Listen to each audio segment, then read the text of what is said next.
Today, Balázs and I are going to show you 4 different Omega Seamaster 300m models. We'll tell you why this watch really is a serious option when you're looking for a versatile everyday piece, not only for James Bond, but also for you. To make our point, we will have a look at the history of the Seamaster model line first, and then we will review the watches we have here on the table, with one special piece we will unveil later on in the video. We will also use a few numbers from our Chrono24 database, of course, to see if we can prove our arguments. And in the end, always my favorite part, we will again answer some of your questions you asked us on Instagram. So I would say, let's jump right in.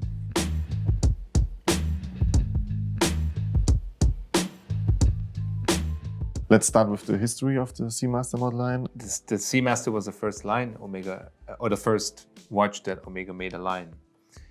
Before the Speedmaster and before the Constellation. So it's the first and the oldest line in Omega's collection, and hence it's the largest, I'm guessing.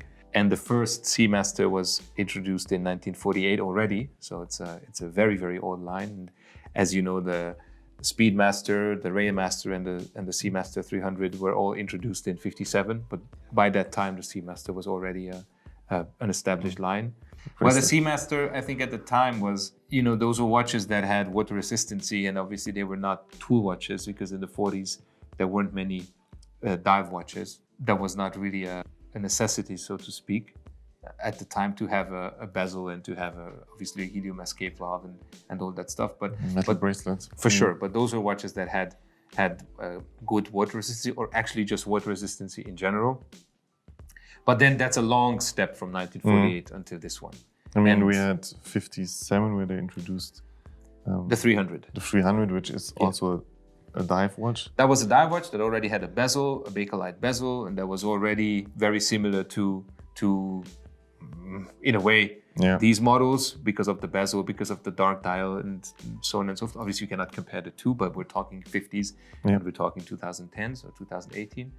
But the very, very first 300M was this one, or well, this is from the earliest example. And this one at the time was nothing that Omega had done before, because this one had, first of all, the second crown at the 10 o'clock, which was the helium escape valve. No previous models had it. It had a new bracelet. To show that it's a real professional diver. It's a professional, exactly. So you can unscrew it and let the helium out. That previously might have affected the crystal to pop off as the saturation divers came up too fast. And as such, became the watch for Mr. James Bond. The Quarz version, this is the one he wore in GoldenEye, which was the first Pierce Brosnan James Bond movie in 1995.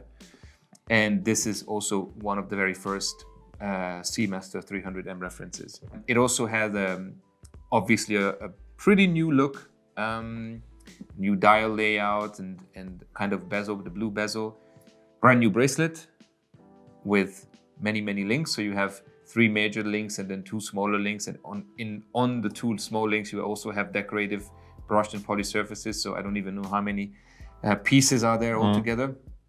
And a brand new clasp, which had not only a push button deploying clasp, but also a diving extension. Okay.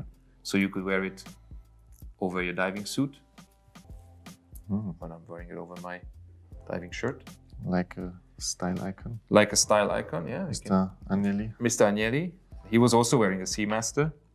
Flowproof. Yeah, but not this one. So you could wear it over your diving suit, and then once you were done, you could just close it, and then you could wear it. So really meant for diving. Absolutely. This one, if I could pick 3 things, I would say that obviously the escape valve, the crown, the blue bezel, and the new bracelet. To me, this is very characteristic features that you can see if somebody's wearing a watch like this from a distance. Like, okay. And it was pretty famous and pretty popular amongst celebrities or famous people. Obviously, I think the most famous, or the person that everybody kind of thinks when they think other than James Bond is Prince William. Yeah, true. Because he has one. I think he also has the Quartz model that he got from his mom, the late Princess Diana. But there are many other. John Hamm, Ham, aka Don Draper. Don Draper. You might know him. So now we come to the second watch we have here on the table, and it looks a bit different. It's also a SEAMASTER 300m, but it again shows the versatility of this model line, because we have a chronograph here. Yes. Which is the reference 2594.5200. Well, it's not only a chronograph, but it's a newer model than the first one, the Quarz one. Obviously, here we're talking about an automatic movement. The date is already at the 6 o'clock position, because it has the 3 sub-dials for the chronograph at 3, 6, and 9 o'clock. So it's the so-called smiling dial, not the 6, 9, 12, but the 3, 6, 9. It's a bit bigger, a bit heavier, a bit bulkier. Yeah, for sure. I mean, quartz movement, automatic movement. So quartz and mechanical and automatic, so it's always going to be bigger. The bracelet is a bit different as well. It still has the deployant, and it still has the diving extension, but it's a bit simpler, I would say. The links are not polished and brushed, but mostly brushed. It is more like the SpeedMaster. Yeah, looks a bit like a speed bracelet. Right. And if you look at the dial, you can see that it says Omega Seamaster Professional. This one says Omega Seamaster Professional Chronometer. So it's chronometer certified. So it's chronometer certified, automatic chronograph movement. Obviously, dial is black, whereas this one is blue. This is waves. There's no waves here. Yeah. The bezel is black, but you still have the same features. You still have the sword hands. You still have the helium escape valve. You still have this very similar case back. Also the seahorse. With the seahorse in the back, just like on this one. Yeah. And we have the waves. At least you have them on the back. On the case yeah, back. Well, right. On this one you have it on the back and on the front. Yeah. That one it's only on the back. So the bezel shape is the same. So from this one, from 1993 to this one, which is from the early 2000s, I would say, they lost the wave pattern on the dial. Yeah, so it's about 10 years older than this one. And obviously it has a very different design. Dial design. Overall, it looks still similar. So you can have this one for around 3K, or can find it for around 3K on Chrono. So this is around 2 quartz version, depending on the condition. 14, 15, yes. Yeah. And this one for 3. So I think we covered this one well. Let's move on. With the next one we have here. Yes, we can move this out basically. Why? Because there's a very clean and straight lineage that goes from the Quartz watch from 1993 to this one from 2018. Yeah, introduced in 2018, the latest version of the SEAMASTER 300m, and we can see. Why was it introduced in 2018? Because there was an anniversary. Yeah, 25th anniversary. 25th anniversary of the SEAMASTer 300m model line. And first thing what has changed over time is the bezel. It's much more glossy. That's because of the ceramic ink they used for the bezel. And the markers are even enamel markers and not painted like on the aluminum bezel. It's aluminum bezel. So this is much more shiny. Sure. But plays with the light. Maybe more visible nicely. as well. That's why probably they went for it, because it looks, it gives you a better visibility, probably underwater. And it's more sturdy. For sure. Absolutely.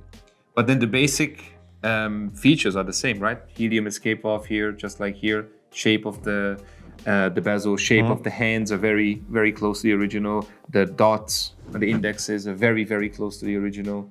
Even your favorite part. Yeah, the waves. The waves. Much more visible. Sure. 1 millimeter increase. And this is again automatic. This is quartz, so this is thinner, this is thicker. And you can see what type of automatic movement it has. As you can see on the dial, this one only has Omega, while the new one says Omega Seamaster Professional. And then underneath. And even it is master chronometer certified, which means it's running +0 to +5 seconds a day. It's very accurate. Very accurate, Yeah, it's a coaxial movement, which is Omega's in-house movement. and also META certified, chronometer certified movement with the date, just like on the Quarz version. But again, you have the date at 6, just like you have the date on the Chrono. So more subtle. it's kind of, yeah, you can maybe put it back because there's a lot of stuff from this one and some stuff from the black one. Do you like the date on the 6 o'clock? I don't really like the date at all. At all? Okay. But if I have to, I would choose the 6 o'clock. Yeah, so many details. That's what I like about the SEAMASTER. You can really appreciate the details. It's almost like the designer could not get enough to... Well, we know the designer and he couldn't. But then if you look at the back... To include details, all details. This is more Actually, beautiful. it comes with a NATO strap, but you can also have it on a bracelet and a rubber strap. Yes. And the rubber strap is really amazing. I had this watch for a review. I had the Chronograph also for a review. Really awesome straps. Cool. But this is beautiful. So now we see the open case back, which is also another detail you can love, because you can see the coaxial 8800 movement. Beautiful decoration. Display case back on a watch that has a water resistance of 300 meters. So we've come a long way since 1948 and those little waterproof case SEAMASTERs. So Pascal, we came from 1993 to 2018. And 3 watches. There's a bit of an issue here. What's the issue? Well, the issue is you said we're going to talk about 4 watches and I only see 3 on the tray. Ah, yeah. So True. Let me help you by... So there should be another one, right? Yeah, it should be now one we more have here. Space for another watch. There's another watch. Wow. Which is a James Bond watch. It's a very hot watch because it's one of the latest watches. It's one of the latest. Came out in 2019 for another anniversary. Just a few months before. Yeah, the anniversary of the movie from 1969. So the James Bond limited edition we have here on the table is based on that one. On the model from 2018. Yes. But of course they did a few changes and added a few more James Bond details for the fans. But the case is the same, the bezel is the same. So the strap is different, but you can also, as we said, you can also get this one on a rubber strap. On this strap, exactly. On this strap, yes. But what we can see is they added, of course, the barrel. Gun barrel, yeah. And on the side of the case, we have a limited edition. Yes, limited to 7,007 or 7,007 pieces, yes. So let's turn around this watch so we can compare the 2 case backs. And now, pretty similar. This. Well, of course, that's a limited edition, so it has to give something more than just a plain case back, right? And it's not a seahorse. It's not a seahorse. But I love seahorses. And I'm a big fan. Do you have a seahorse tattoo? Maybe you should get one. Maybe I should get one. Yeah. This is for that's a good idea. Huh? For summer, seahorse tattoo. Or I get a family coat of arms tattoo. So that's a family coat of arms from James Bond. Of James Bond. Okay, that's a pretty nice detail on the back.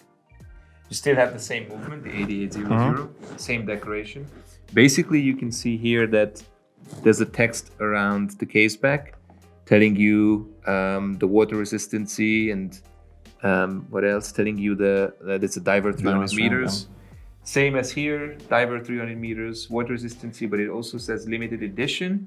If you look at the side with the little plaque, you can see that underneath the limited edition number, you also have a gold marking. So this is a gold plaque, a piece of gold that is attached, and as well as on the dial. I think the good thing about the limited edition is that it's very similar to the original one. There are the details, like the D index, like the red hands, like the loop, like the 7, but it's still a 300M from 2018. Still the same design, the same design. Watch, more or less. I think, and that's pretty cool, I think.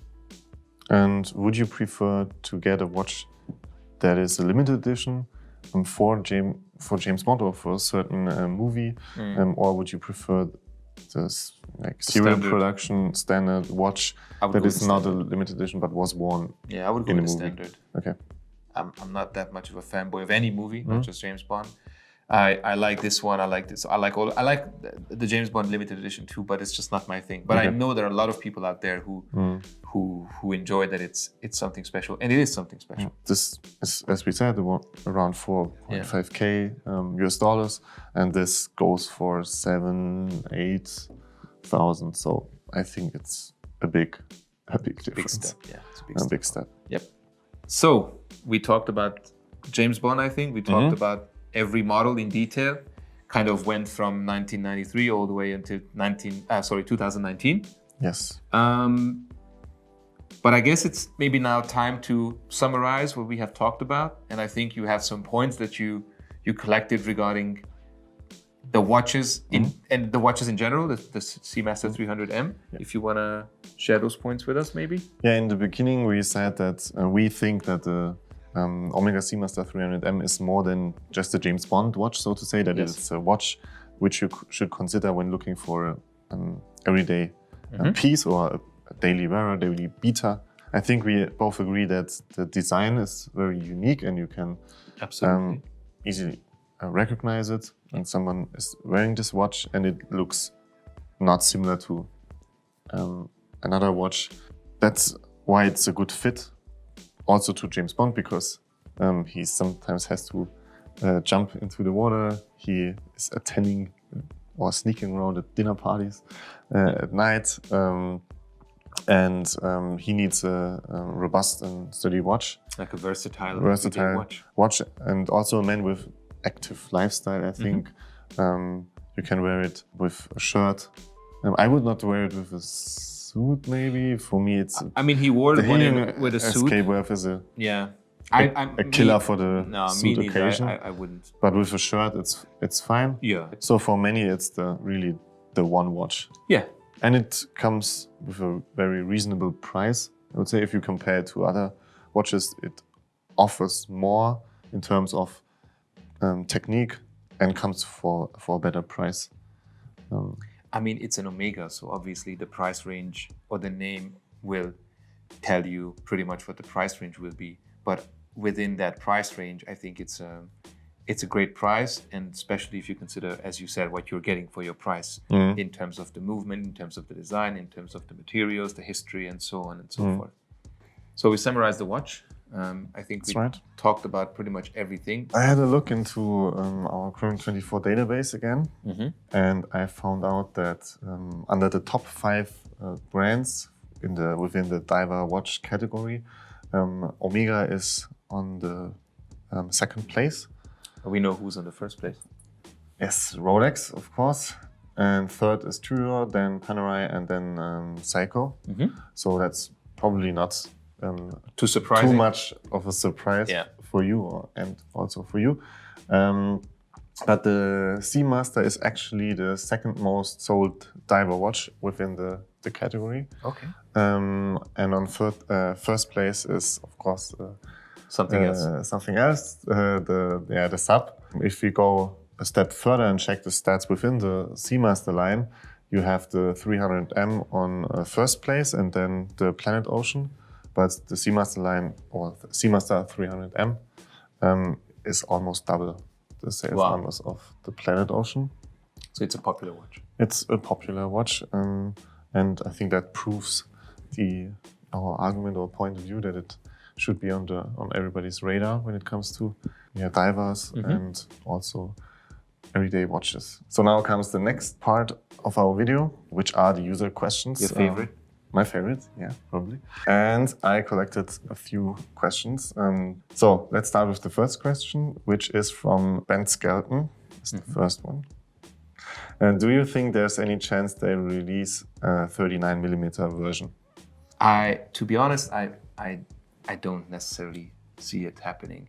I think that these sizes are really working for Omega, working for the SEAMASTER 300M. Of course, in a few years, if they see the market is moving towards smaller watches, probably there's a chance that they also follow the trend of smaller dive watches. But so far, that's not the trend. I mean, especially if you look at 2019 with the SEAMASTER 300M Chronograph, which is an even bigger watch.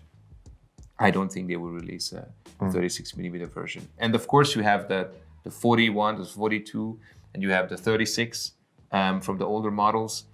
Maybe there's a reason they don't have the 36 of the new models. Next question comes from Jacob Joshowitz, who's asking, what is the cheapest price that one could get this watch? A newer model younger than 5 years. Yeah, this one is about 1,500 euros, Yeah. the Quarz version. Starting at The same one with automatic is about €4. 2,500, 2,500, 2,600 euros. Euros, yeah. And $2,000. Yeah. Something like that. And to be honest, for the more modern versions, you could go for the predecessor of this one. Yeah. Around 3.5, Yeah. 3.8 K. Something like that. But as we said, we would maybe save a little bit more money and go for this one. So there's one more question to go. This one was quite obvious, because when you talk about the SEAMASTER, as we both noticed, you often have to talk about another watch, which is the Rolex Sub. So the question from Maxi.bs is, how do they compare to the Rolex Sub? And as we saw with the stats, they are pretty close to each other when it comes to popularity within the divers category. Yes. So I think it's legit that they are often compared. I think they're both very different watches, by the way. I mean, other than, as I said, that they both dive similar case size, steel, black dial, black bezel.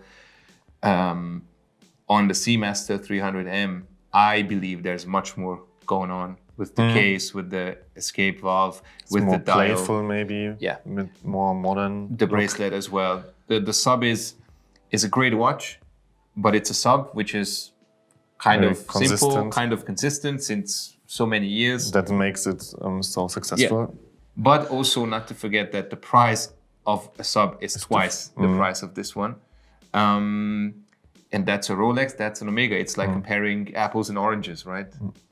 So you I agree? mean, both movements are in-house. Both movements are chronometer certified. Both cases are steel. The There's maybe bezels a are bit more ceramic. innovation. Can you say that? For the coaxial, maybe. And the helium escape valve, yes, maybe we can say that. Yeah.